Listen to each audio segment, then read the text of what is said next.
Zahir, so we have about 10 people now. I think we will be joined by additional 5 to 10 people, but for the sake of time, would you like to start? Sure, no problem, Noah. Can you hear me clearly, Noah? Yes, very loud and clear. And we have Okay. now the slides on the screen. Okay, excellent. Noah, can I just also maybe ask all the participants to mute their microphones so we don't get any feedback from somewhere or the other? If because I see some of the microphones are on as well. Okay, so I think the participants have heard you. So please, everyone, please mute your microphone for now. I think when Zahir will open the floor, you will be able to unmute yourself again. Okay, thank you very much for that, Noah, and welcome to everybody. Good morning, good afternoon, wherever you are in the world. We are having this webinar I know for me it was a bit of a challenge. I was at 6:30 in the morning here at the office. Otherwise, I would never have made it to this webinar for the traffic. So I hope everybody else is fine, and we can start. So welcome, everybody. We're having the webinar. The idea of the webinar is in terms of the design of the in-session workshop on long-term finance. My name is Zahir Fakir. Noah, can I please ask people to mute their microphones because I'm hearing phones ringing in the background and people walking. Yes. Everybody, please mute your microphone for the reasons that Zahir just mentioned, please. In order to do this, you can press the little blue microphone button on your screen. Thank you. Okay, thank you very much. So let me continue. My name is, for those who don't know me, I'm Zahir Fakir from South Africa. I've been asked together with Matthias from Sweden to facilitate the in-session workshops on long-term finance. I believe Matthias will be joining the session in the afternoon. He's traveling to Brussels, or is in Brussels right now. Just before we start, just a few housekeeping matters. The webinar today will start with a brief presentation on the LTF process, on the topics of the in-session workshop, and then after the introduction by myself, we will be posing some questions for reflections and on the discussion. There are two options for participants to engage in. The one option is to unmute yourself and speak once the floor is open, or if you're having problems with your microphone, you could use the chat box and convey your views via chat, and we can then capture that way. Also, please note that the webinar is being recorded. The recording will be put onto the LTF webpage as well. So with that brief introduction, maybe we can start with the presentation, and Noah, if I can have the slide. Just so by way of introduction, just for people to get a sense of where we're coming from, the LTF process is under the COP, and parties were discussing under this agenda the immobilization of the 100 billion by 2020. And you would also note that in the COP in 2013, it was decided that there would be 3 complementary activities that the LTF would, or the LTF process would be embarking on. The one being the biennial submissions of developed countries, the annual in-session workshop on long-term climate finance, and the biennial high-level ministerial dialogue. So that constitutes the three elements of the LTF process in large. We are merely focusing on the in-session workshop on long-term finance. Noah, just can I, the next slide, please. Just to give you a bit of background, this is a bit of the history of the LTF workshops, and you would see that we've been having a number of workshops over the period of time. Just to give you a sense of the kind of issues that we've been dealing with in the workshop. So in 2017, 2018, the topics in the workshop was around the articulation and the translation of the needs identified into projects and programs, roles of policies, enabling environments for mitigation and adaptation, facilitating enhanced access to climate finance, and the rest is self-explanatory. Can you get the next slide, Noah, please? And that takes you just a little bit back to 2012 and 2013 to give you a sense of the aim. So the idea of just giving you that bit of background is to ensure that one of the questions we are posing is about avoiding duplications. And what we're looking at discussing in the next two workshops that we will be having, one in 2019 and 2020, is how do we have a discussion that relates to new ideas or new issues and not refocus on what we have already discussed previously. In terms of the slides, can I get the next slide, please? So for 2019 and 2020, during the COP in Katowice, the COP requested the Secretariat to organize annual in-session workshops in 2019 and 2020. And the focus of the workshops, the topics that were identified are the two following on the bullet points. So the effectiveness of climate finance, including the results, impacts of finance provided and mobilized, as well as the provision of financial and technical support to developing countries for their adaptation and mitigation actions in relation to holding the increase in the global average temperature to well below 2 degrees Celsius above pre-industrial levels, and pursuing efforts to limit the temperature increase to 1.5 degrees Celsius above pre-industrial levels. So these are the topics that have been identified through the Katowice decision. And we will be tasked, we've tasked the Secretariat to organize two in-session workshops. The one workshop now being held in Bonn in June, and then there will be another workshop next year as well. As you will know that the topics are quite broad, and many of the underlying elements, if you look at the responses that we received from many of the parties, a lot of the elements were discussed during previous LTF workshops. So this poses a challenge for myself and Matthias and the Secretariat in terms of how do we design the next two workshops to ensure that we have value add and we have useful discussions to assist the COP in the deliberations on the LTF. The current workshop will be scheduled to take place on Monday, the 24th of June, between 10 and 1, and that will be in Bonn at the conference center in Bonn. Can I get a next slide, please?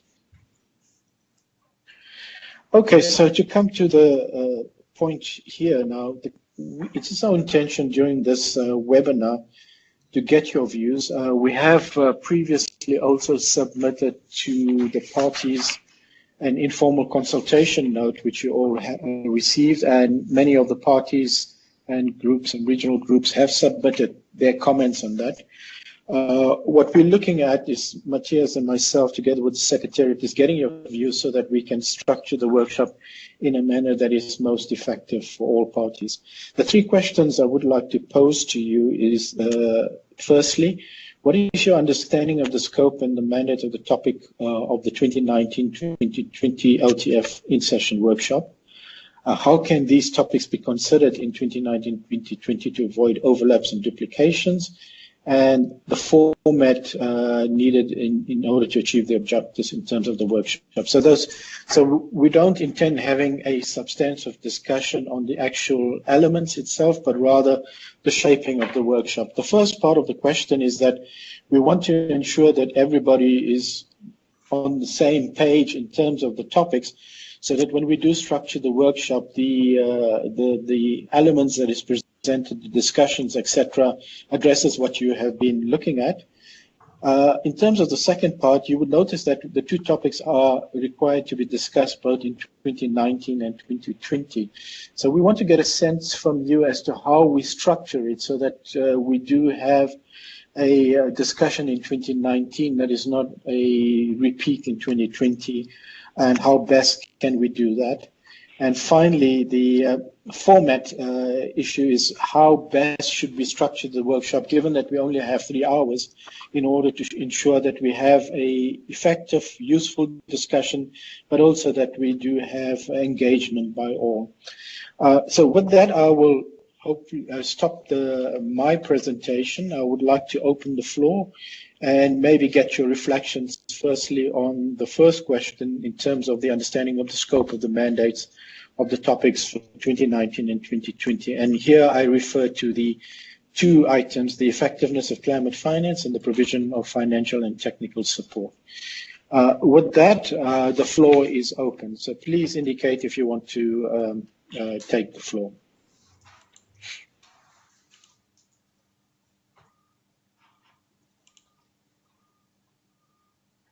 Anybody want to go first?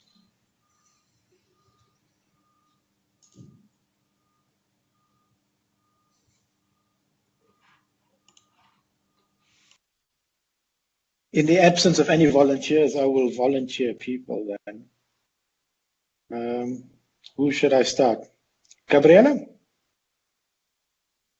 Any reflections from you? Hi, Zahir. Thanks for volunteering me. Sorry, it's also early in the morning in Switzerland, so I'm semi-awake. Yes, sure. So the scope of the mandated topics. In our understanding, well, the effectiveness of climate finance, for us it's important that we have a broad scope on that and that we focus on a positive story. So we would really like to see positive cases, and also, as we have in the past, heard countries that explain what has worked well with them, or if it has not worked well, or they have not achieved the effectiveness and the results and impact they wanted to, why that was the case and how it can be improved so others can learn from it.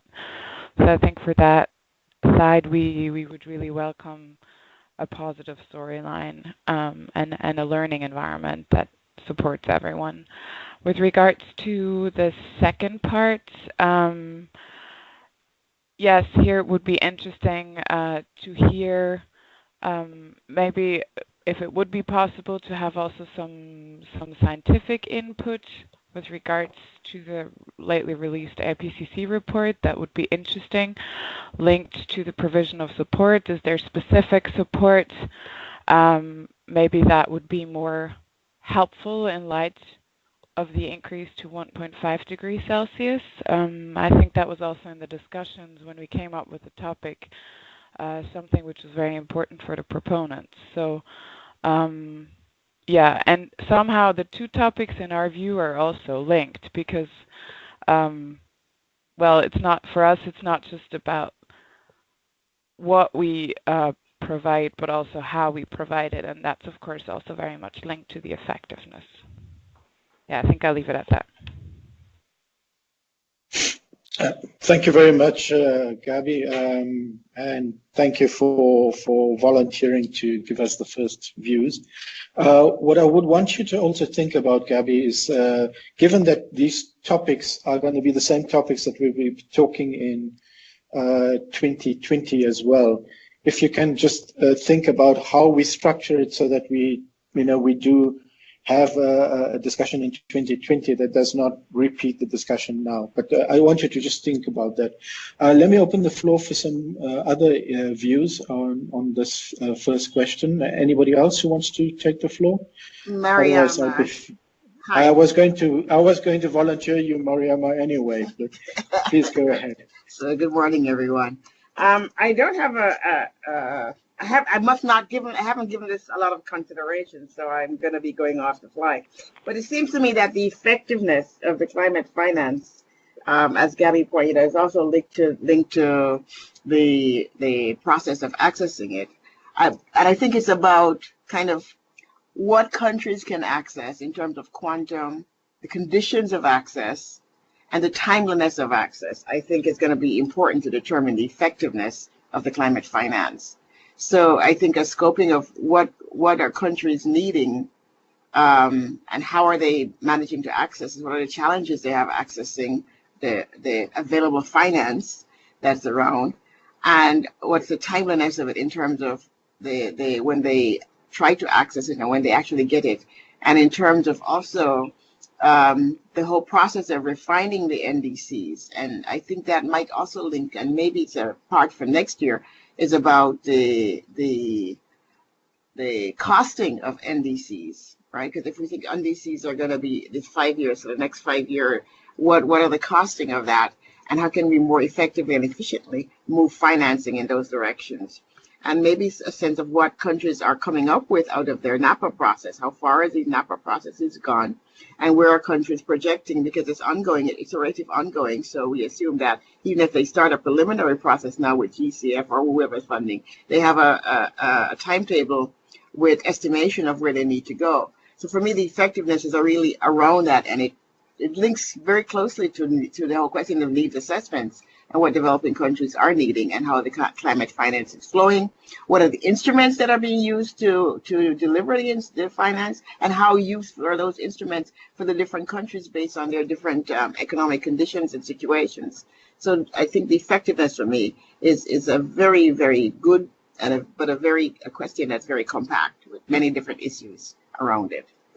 The technical support, I think, relates to that. It relates to how countries are defining what they need, and it has to be naturally determined what it is, what aspect of the support they need, and what is the support out there. Support around meeting the GSD, around transparency, around reporting. Those are all issues that I'm hearing a lot of concerns around. And I'll stop there.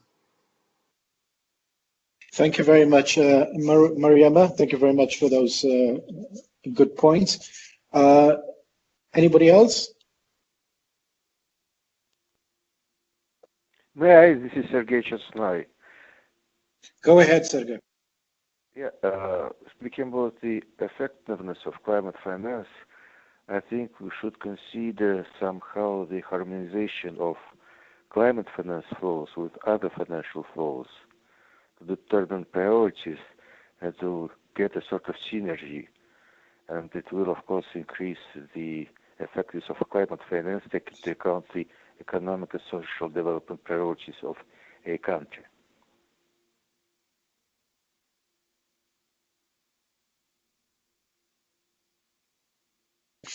Thank you very much, Sergei.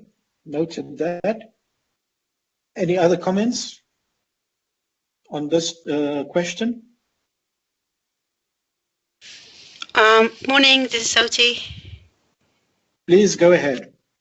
Yes, good morning, and thank you very much for organising this discussion. I think Gabby actually said a lot of the things that I was going to say. I think it's very important that for the workshop we see the effectiveness and the provision of support as you know, they are obviously they are very linked. So it would be very good that those two questions are sort of tackled in that one session, rather than having, for example, 1.5 hours on effectiveness and then 1.5 hours on provision of support, because otherwise you'll just end up having a very much duplication, repetition. But on this, what to focus on, I do think it would be very interesting now that we've had this workshop for quite some time to really focus on the lessons learned during the LTF period, because I mean certainly having done these biennial assessments on the Standing Committee on Finance, when you compare the first one with the latest one, you can already see how the landscape is evolving in terms of a level of information and so on.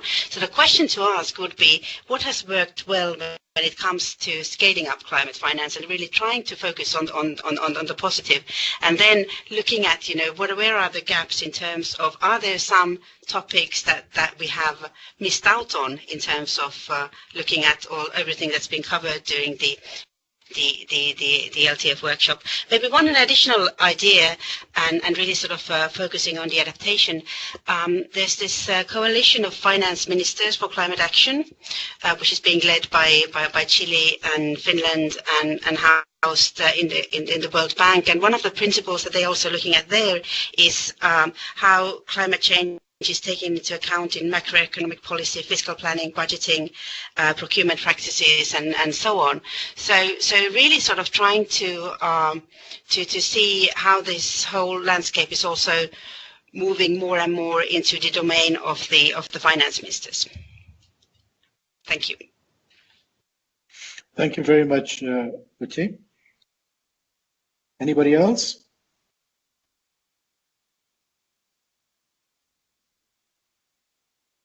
Hi, Zahir. It's Fiona Gilbert from Australia. And thank you to Noah and the Secretariat for arranging 2 webinars to accommodate us here in the Asia Pacific. It's certainly better than being on a teleconference at 10 p.m.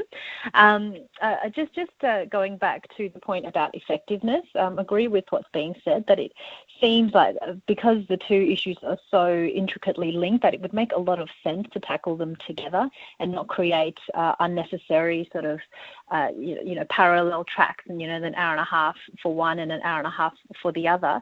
In terms of what you said about avoiding duplication between 2019 and 2020, perhaps something we can consider is having a theme for each year. For example, one year can be a theme of like something like what Sergey had suggested, how to incorporate and encourage other finance flows, something like a 2-1C type theme. And then another year, it could be another theme, a scientific theme, particularly around what Gabriella was saying about bringing in science and research, and particularly by external stakeholders to bring that into the UNFCCC system, which I think would be really good food for thought. So just a suggestion. Thank you very much, Fiona. Any further reflections on this question, or should we move to the next one then? Zahir, this is Noah speaking. I think Ismo is having some trouble with his microphone, and he's now typing in a few points in the chat box. So maybe once he's done, maybe we can read them out. I think he's typing now. Okay. Anybody else while Ismo is typing?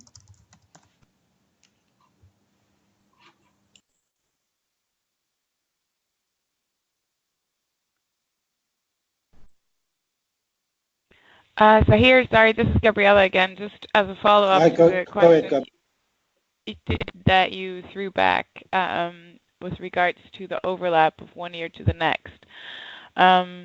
I think both topics are very broad, so maybe one year could focus on some aspects of the topic of like specifics of each, and then the next one on other specifics of each. That could be one option, or the other option is you take messages, main key messages, takeaway messages from this workshop and use it as an input for next year.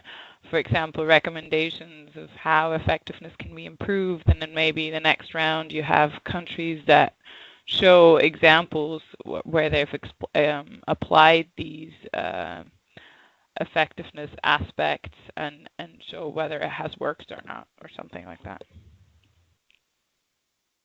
Thank you very much, Gabby. That's very useful. Noah, have we got the message from Ismo? I think Ismo is still typing. We have the first part of his message, which reads as follows. So we have Ismo says, we have a track record of progress towards the headline figure, so it might be useful for the effectiveness to also have a look at how the system has evolved, a bit like Uti mentioned of what has worked. And another point he mentioned is that as the topic is so large, there are also some interesting points coming from the Addis agenda that could feed into the first question. And that's the end of his message. Thank you very much, Ismail, for those inputs. If there are none other inputs on this, can we look at then getting some ideas about how we structure this 2019-2020 in order to avoid the overlaps? Gabi has given us some inputs, and I think Fiona also talked about maybe having a theme for this year and another theme for 2020. Any other reflections or ideas of how we can structure it so we avoid the duplication between 2019 and 2020? The floor is open.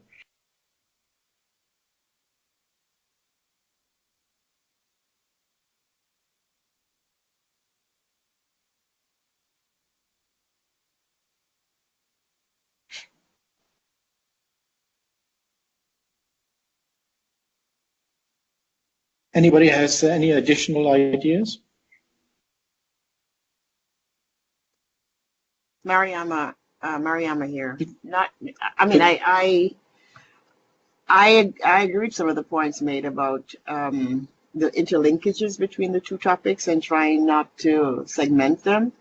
I also think that maybe this first year, if we're talking about one workshop 1 year and one the next, this workshop, the first one may actually need to tackle some of the assumptions. Like, we assume that we all know what we're talking about when we talk about effectiveness, and that's not so clear to me given the different comments here.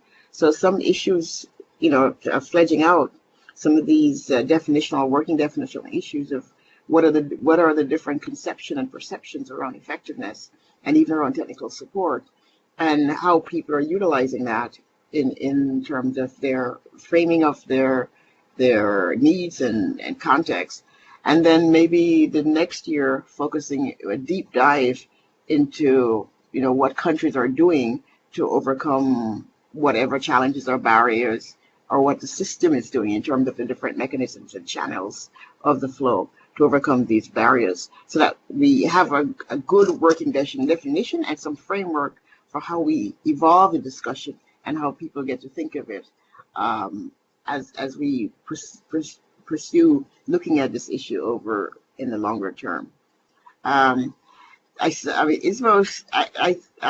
would need to think a little bit more about how the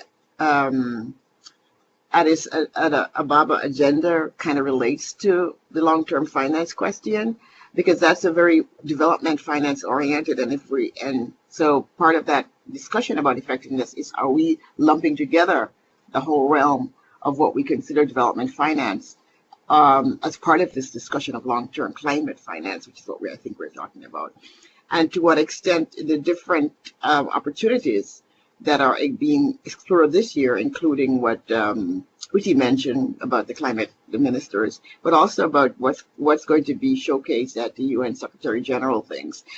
So I think coming out of that, we can package together some discussions that would be more of a deep dive for 2020, which will also link more clearly. People have some better sense of what they're doing with their NDCs and NAPs.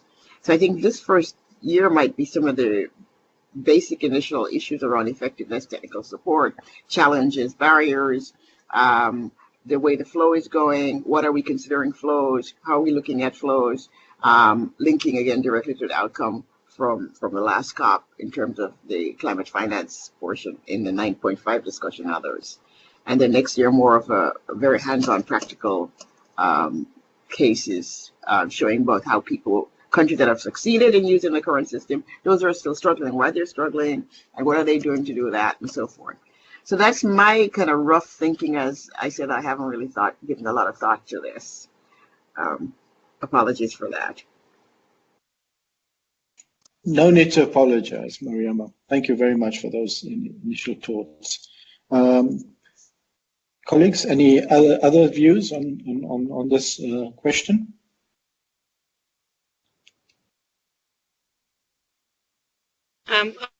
Just very quickly, if I can.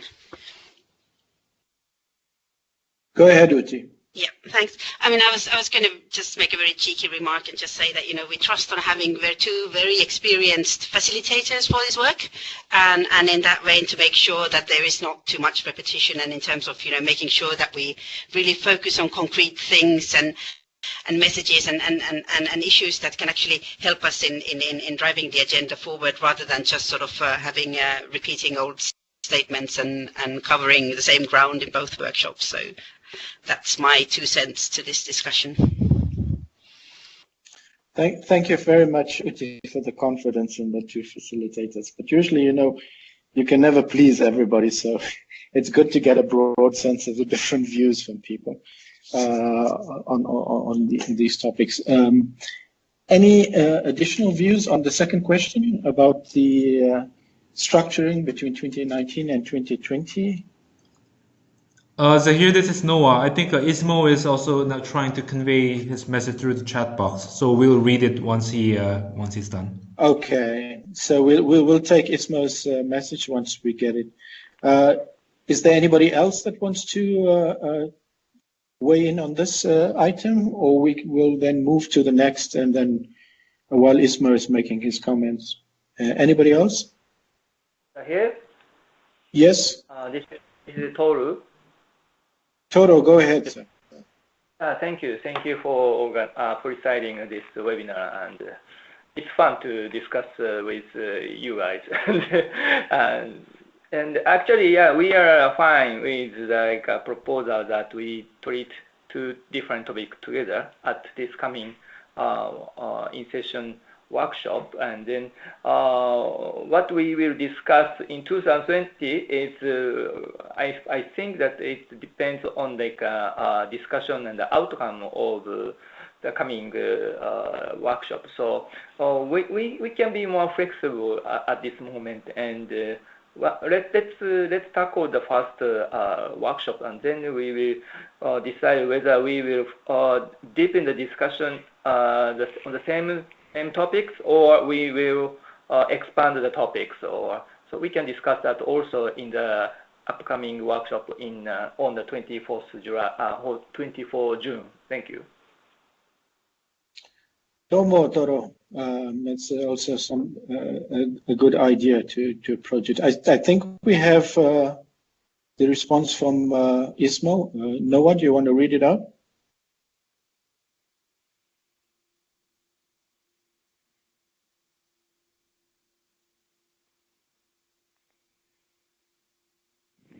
Noah? Yes, so I think Ismo is still typing, but then I'll start reading it now. So I think he says the reason why he mentioned the Addis agenda is that it has some very useful conclusions for all parties. Last month, ECOSOC FFD forum that could improve effectiveness of climate finance. The topic is also mentioned therein in the outcome documents of the UN ECOSOC. So FFD is a development agenda indeed, but there seems to be increasingly climate finance related matters in it. Thank you very much, Ismo, for those inputs and comments, and I think you were responding also to some of the questions that were posed around the Addis issue. Are there any other members who would like to give input on the second question, or I can then go to the final one around the format? If nobody's taking the floor, can I get then on your final question, your views in terms of the format we should be looking at for this coming workshop, bearing in mind that we have only 3 hours at this workshop. What type of format would you like to see, or what do you suggest that would allow us to achieve the objectives of the in-session workshop and ensure that we have a workshop that is value add, and everybody is engaged, and we have sufficient time for discussion, etc. So the floor is open there. Hey, so here, this is Gabriela again. I'll go ahead because I have to leave in 3 minutes for another meeting. So from us, and this was also quite a strong position within our group, we would really favor if it continues to be interactive. We always felt that these smaller working groups provided a very interesting space for exchange. And if we take the two topics together, since they are kind of they cover two sides of the same coin, maybe we can have one input where like best practices, or we have the scientific input and so on, which is more like in a upfront presentational mode, and then we have these interactive elements afterwards. What we also noticed that there was a fizzling out the last 2 years, I think, when we did this. So maybe, yeah, the scheduling is quite important, especially with regards to the negotiations. But since it's now only 3 hours, maybe then it's easier to really keep all the people together and not have this fizzling out where people start leaving the room before we actually start discussing. Thank you. And thanks for hosting, and have a good day, everyone. Thank you very much, Gabriel. Mariama, and I'm going to have to log off soon myself. Okay. I have, I agree about it being interactive, but I think if you take the 3 hours and you kind of parcel them out into terms of the science, the negotiation and implementation, and then I would, instead of having like the typical panel presentation on the science, which can get really heavy or boring, I maybe have a cross between researchers and policymakers and practitioners who are working with the thematic area, and having kind of a fishbowl or a roundtable discussion where we flesh out the points are fleshed out, and then having the fishbowl might be to have some countries who are willing to come forward to talk about their experiences and how they see long-term finance and how they see it in terms of their planning processes and where they're going. Maybe linking the point that is more brought up about, SDGs and the links to climate and so the other things. And then some of the implementation issues could be tackled by maybe inviting some of the providers or proponents of who are following or discussing or in charge of the flow of climate finance to talk a little bit about that. So I see it as a very interactive, but maybe threefold in terms of these three different elements that are the science, the negotiation, the implementation. The negotiation meaning around GST and transparency issues that are linked to this topic. And then having maybe an opening small roundtable with very different perspectives on the science, including researchers, including the policymakers and practitioners who are utilizing that. How are they utilizing that? And maybe some of the issues that came out of the 1.5 on climate finance, which was quite a huge discussion in that chapter. And then maybe having some small processes where people share amongst themselves without really changing the room, a lot. And then lastly, maybe having a kind of fishbowl with different countries who are willing to be in the fishbowl, talk about their initial experiences around these particular questions at this stage. Yeah. Thank you very much, Mariama. I also noticed that Maria has sent a message as well. So Noah, if you can just also read out that message while Noah is doing that. Anybody else on the format? Oti, on the format? Oti? Okay, thanks. If I go first then. I think the key is to keep it interactive. I mean, people are going to vote with their feet if it's just sort of, long plenaries with long technical presentations. So I would very much suggest that you could maybe have sort of like very short plenaries, and not all plenaries in the beginning, but almost like have a short plenary, then an interactive World Cafe, some kind of small group discussion, then another plenary, then again sort of World cafe or small interactive discussion. I think that would be the way to keep it interesting, to have them alternate. I think it's, I mean, I don't know whether the Secretariat can arrange having this sort of internet-based tools to be used as part of the interactive discussion, in terms of, you know, if we have plenaries with panelists, then you would have this like couple of questions on the SurveyMonkey or whatever. I think we were using Slido yesterday in a panel that I was.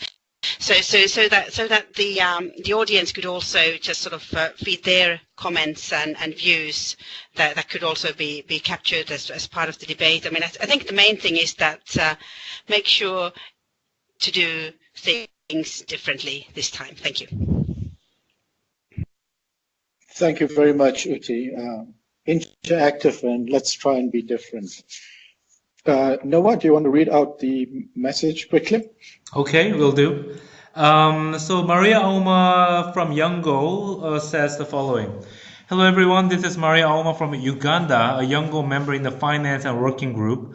I just want to add that showcasing what has worked and also linking it to a best practices report, especially with member states that have successfully implemented adaptation and mitigation workshops. Regarding the question of Addis Ababa agenda, I think it could be relevant, especially in regards to strengthening means of implementation and financing of achievement of the NDCs, and also because of the review of the $100 billion goal to fund the target. So agree with Ismo that I attended as she also attended the FFD forum. End of her message. Thank you very much, Maria, for your input. Are any of the other colleagues any additional views on the format beyond what we've received already? Yes, go ahead. Yeah, so here it's Fiona Gilbert here again. I just echo what a lot of what our other colleagues have said as well. Just when we were consulting with Umbrella Group colleagues, there was quite a strong sentiment that they supported the existing format, you know, a combination of a panel debate, breakout groups and plenary summary, but also emphasized that the interactive nature of it is actually what the value add of the workshops are. The other point that we wanted to make is that a lot of the strength in these workshops is who you get in, who you invite in. And so it's important that we are able to attract experienced, respected experts from around the world, making up, you know, academia, NGOs, the private sector, MDBs, and so on. And the last point that I wanted to make is that we should also try and ensure a gender balance in the panelists that we invite. Thank you. Thank you very much, Fiona, and we will work, I can guarantee you that from the co-facilitator side, we will make sure that we endeavor to have a gender balance as well. Unfortunately, my co-facilitator is also male, so we don't have the balance in the facilitators. Okay, any other views for people? If not, I know that many of the people have meetings or need to go to stuff. So if anybody has any additional input, I will then wrap up this webinar. There will be another webinar taking place at 2 o'clock European time, and Matthias will be facilitating that. And I think they will have able to accommodate a lot of our colleagues from Latin America and the US. And the Americas, etc. But if there are any further inputs, I would like to thank everybody for. Is there anybody who wants to make a last input? Yes, final. Yes, please. Please go ahead. For this meeting, it's been very insightful. I just want to add one more thing: is the broadcasting of the results of the workshop. I think that it would be very helpful if there is a way to broadcast the outcome of the long-term finance workshop as far as best practices and as far as what has worked and as far as any positive transparency recommendations, broadcasting that as much as possible and making it flow throughout the constituency and the parties and make it accessible either through a website or through a YouTube channel or something of that sort? Thank you. Thank you very much, and we will work with the Secretariat to ensure that we fully capture and broadcast the workshop and the outcomes and the lessons, etc.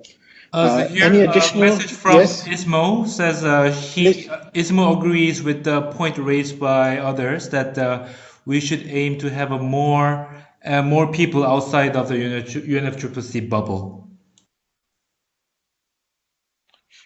Thank you very much for that. Yes, we will ensure that we do have a broad spectrum of people that's beyond just the UNFCCC bubble that we have. Any additional inputs from colleagues? Anybody want to take the floor? If not, thank you very much then for participating in the webinar. We've taken copious notes of your reflections. The meeting was also recorded, as mentioned earlier. It will be on the website, and there will be another session this afternoon. And based then on the views that we get from all the parties, Matthias and myself will be working with the Secretariat to structure the workshop so as to ensure that we have a very effective and a workshop that brings a lot of value to the process, as well as a very robust discussion, and allowing a platform for people outside the UNFCCC bubble to also interact in the process. Yes. Sorry for interrupting you. This is Emerson from the GCF. I just have to run for a meeting, but I wanted to ask you very briefly what you just mentioned the next steps, but do you know more or less when you're going to release the agenda for the event? Yeah, we will be working with the Secretariat and putting that together. So within the next 2 weeks, we should be getting that out. Okay, thank you. Thank you. If there are no further inputs, I just see one comment from saying more inclusive of young representatives. So we make sure that we get also some of the youngos there. With that, colleagues, I'd like to thank you for taking the time at this early hour, for those that's early in the morning. For those that are in the afternoon going home, have a wonderful dinner, and there will be another session if you want to make additional inputs or want to get a sense of what the other colleagues are saying. There will be another webinar held later this afternoon at 2 o'clock, which Matthias will lead. With that, thank you very much, and thank you for the Secretariat for facilitating this discussion. Thank you, everybody. Thank you. Thanks. Thank you. Thank you. Thank you very much also from our side here. You're welcome.